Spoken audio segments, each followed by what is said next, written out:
Presidenti Amerikan Donald Trump ka marrë pjesë në forumin e Davosit ditën e sotme.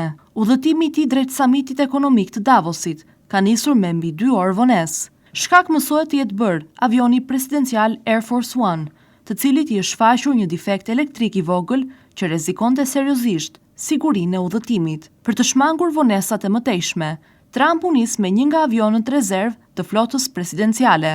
Në Davos, presidenti Trump shoqërohet nga një delegacion prej 80 vetash, më i madhi delegacion amerikan në historinë e samiteve të Forumit Ekonomik Botëror. Në grupin e tij përfshihen sekretarët e shtetit, thesarit dhe tregtisë, këshilltari i Shtëpisë së Bardhë si dhe sekretarja e shtypit Caroline Leavitt. Presidenti mbajti një fjalim të fortë ku kritikoi Evropën për qëndrimet e saj dhe theksoi se Shtetet e Bashkuara janë motori ekonomik i botës. Ai paralajmëroi se prosperiteti amerikan ndikon drejt për drejt në gjendjen e ekonomisë globale, duke shtuar se kur Amerika shkon keq, e gjithë bota përjeton pasojat, ndërsa suksesi i SBA-s ngre edhe të tjerët. Presidenti amerikan ka deklaruar se është serioz për aneksimin e ishullit të Groenlandës dhe nuk ka përjashtuar mundësinë e marrjes së tij me forcë.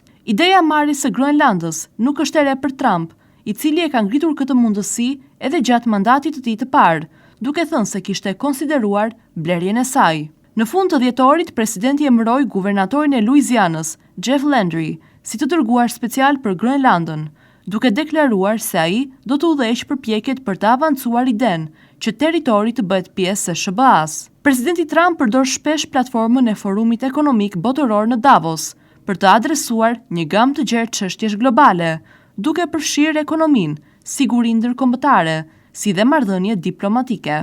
Fjalimet e tij zakonisht janë të drejtpërdrejta, duke synuar të tërheqin vëmendjen e mediave dhe liderëve botëror. Fjalimi i këtij 21 janari vjen vetëm disa ditë mbas përshkallëzimit të retorikës së tij ndaj Groenlandës dhe kërcënimeve me tarifa ndaj 8 vendeve europiane, si pasojë e mosmarrëveshjeve mbi planet amerikane për territorin.